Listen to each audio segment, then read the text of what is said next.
Welcome back. All right, Ottawa-Toronto, second of 3 games today. Minnesota-Vegas is coming up shortly, so once I've got this done, Minnesota-Vegas will be getting going. So let us discuss. And one thing that's interesting to me is that when I was doing the preview for the Montreal-Washington series, I mentioned the 2010 series, and people were like, it's a different team, different era. And it was an echo to me of back in 2019 when Carolina gets the conference final. And like last time they were here, they got swept. People were like, it's 10 years later. What are you talking about? So they got swept 10 years ago. 20 years ago, the the Ottawa-Toronto series. See, I got too many names going on in my head. This happened. The Ottawa-Toronto series was always fun to watch. But Ottawa got destroyed. Ottawa, honestly, when they would play against Toronto, it was not a question of whether or not Toronto was going to end up winning the series. It was how. And I'm not saying we're there right now, but Ottawa's got to figure this out because this is kind of, the score is not lying to you. So it's Ullmark versus Stolarz. Pretty quiet start. Good flow to this. Hits are drawing cheers. Lots of hits in this game. And an icing call on the Sens got cheers. That's how amped up the Toronto crowd was tonight. That an icing call got them to go. Now, if anybody's wondering why I'm wearing this logo, it's because this to me felt like a throwback to 20 years ago when Ottawa used to play Toronto and this was Toronto's logo. Lawton fires one wide from a sharp angle. The Sens press at 2.5 minutes. Giroux has a net feed that's picked off. Cousins has a screenshot that's kicked aside. Matthews has a wrister that's held. There's some pushing there. Shots are 3-1 for Ottawa at 5 minutes. The Sens came out and played really well out of the gate. Holmberg has a rush chance that deflects out. Zub has a shot that's held with Tkachuk on the doorstep. And then at 7:09, Ekman-Larsson. He wires it from the slot on a rush. It was only the second shot on net for Toronto. And that's from Lawton and Yarncroke. Pinto then has 2 scoring chances that are blocked. The Leafs clear. Good forechecking by Ottawa. Yarncroke nearly makes it 2-0 for the Leafs while the Leaf fans are chanting, Brady sucks. So Brady Tkachuk being let known by Toronto fans how they feel. Sens press with 8 minutes left, but at 12:18, Marner buries one on a breakaway. Great pass by Matthews to see him there. Marner gets a breakaway goal, and so the Leafs are up 2-0. And that was only the third shot on net. Although it went back and forth, it may very well have been the fourth shot, but they took a shot away, and then I saw a shot go, the shot audit is what it is. So we'll just say it was the third shot. It may have been the fourth. Either way, 2 goals on 3 shots or 4 shots, it is not the way you want the game to start for your starting goaltender. McCabe has a shot that's blocked as the Leafs press for another. Riley has a point shot that's held. Nylander steals. The Sens take it back, and at 16:18, Batherson buries a rebound and close to make the score 2-1. Cousins and Perron with the assist. That's Dylan Cousins. Nick Cousins was not in the lineup tonight. The Leafs press to respond. Cousins then has a rush chance that's defended. It's 2-1 Toronto after 1, but it felt like Ottawa got a little momentum after that 2-1 goal.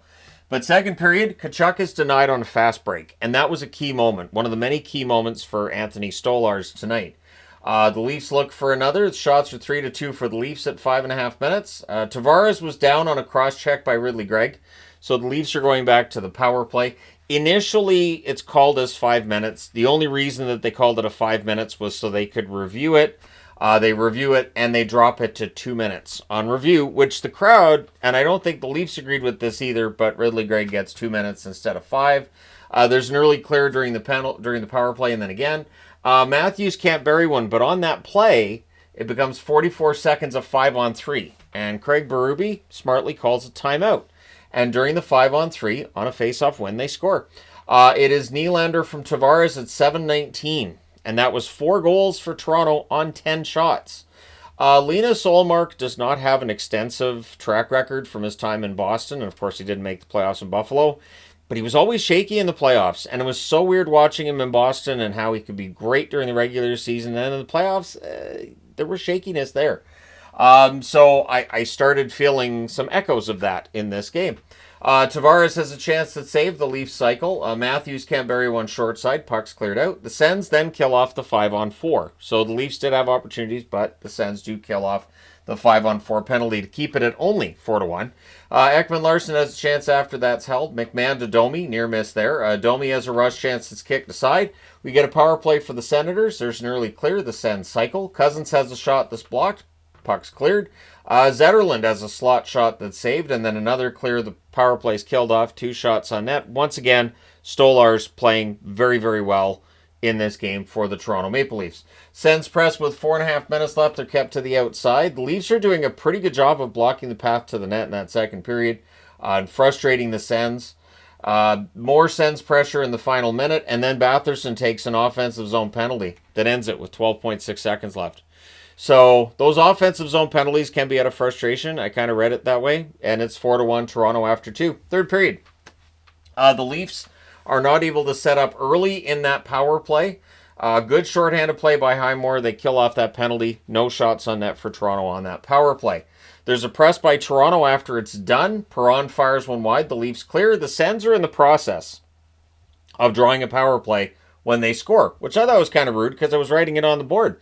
At 4 minutes, Greg scores from Amadio and Pinto. He buries a rebound from the doorstep. And so it makes it 4-2. But I still... It's Sens Leafs. I've seen this show before. So at 4:45, Morgan Riley with a point shot that's actually deflected in off of a Senator. So this goal is Riley's from Robertson and McMahon. This goal also put him past Borje-Salming on the all-time list of goaltending, of defensemen, goals by defensemen for the Leafs. I'll get there. I'll get it. And so this is a jersey that was worn by Salming a lot. So I figured, that's why I picked this one. So the Sens look to respond. There's a net feed to Pinto. That gets picked off. Matthews has a rush chance. That's saved. The Leafs press at 8 minutes. Ekman-Larsson has a one-timer. That's held. What a game by Ekman-Larsson tonight. I just have to say that Ekman-Larsson and Stolarz were brought in from Florida, having won a cup last year. And through one game, it's just one game, they both played very, very well for the Toronto Maple Leafs tonight. Sens press at the half, but Stolarz is dialed in. Absolutely dialed in. The shots are 8-2 for Ottawa with 8.5 minutes left, and I never got the feeling this one was going to get away from Toronto. Chabot has a one-timer that's saved. His next chance is blocked, cleared out. And then Batherson takes his second offensive zone penalty of the game. I like Drake Batherson. He cannot be doing this throughout this series. Even though Toronto's power play was struggling going into the playoffs, it clearly is not struggling now. They scored very early twice, and then they score early here as well. I think it took 8 seconds. Matthew Nyes, who had taken a puck to the hand earlier in the period, apparently he's fine. He buries this one in close. Matthews and Marner with the assists at 13-13. With 5:33 left, the Leafs go back to the power play. So that's the last thing you want if you're the Ottawa Senators. You're already down 6-2. Nyes has a stuff attempt that's held. There's a shorthanded rush by Greg that takes out Stolarz. Wasn't on purpose. Stolarz is okay. Greg gets up and skates off as well. That power play is killed off. 1 shot on net. Then with 3:18 left, Ottawa gets power play. Perron has a shot that's held. There's some pushing. The Leafs kill that off. The fans are on their feet in the final minute because why wouldn't they be? And then things get punchy with 43.7 seconds left. They were going to call a penalty. And then everybody decides to start punching. So everybody goes to the box. Everybody gets 2 minutes. Just get everybody out of here. It's basically what it was. So it stays 5-on-5. And then at the horn, things get punchy again. So it's a 6-2 win for the Leafs. They're up 1-0 in this series. Ottawa has got to get their game together because this series could be over quickly if they can't. So this is the third out of 4 games so far in these playoffs that have looked kind of lopsided by the end of it. The one that hasn't been is Winnipeg-St. Louis, so we'll see if Vegas continues that trend. But shots on net, 13-5 Ottawa in the first, 13-8 Toronto in the second, 12-6 Ottawa in the third. Final shots are 33-24 for the Senators. Power plays, Ottawa goes 0 for 3, Toronto 3 for 5. So that is a huge part of the reason they win this. And goaltending. Goaltending really is a big difference too. The hits, 53-30 for the Ottawa Senators. Ullmark saves 18 out of 24. He just flat out has to be better than that. And Stolarz, 31 saves on 33 shots. Anthony Stolarz is a pretty darn good goaltender. I've been saying this for a while, and he proved it again tonight. So let me know your thoughts in the comment section below as always. One thing I will say is I know these are all just game ones. I know the series aren't over. But there's been some pretty convincing wins so far. And when a home team puts up a convincing win like that, it really does put the other team on the back foot. Or in Dallas's case, they're on the back foot and they're the home team. And I think the amount of pressure you're dealing with there is a lot. But let me know your thoughts. Hit like and subscribe if you haven't done so already. And it was a nice walk down memory lane today. This very much felt like an early 2000s matchup between the Toronto Maple Leafs and the Ottawa Senators in the playoffs. The only thing missing was, Ed Belfour. Ed Belfour was the guy that I remember for Toronto.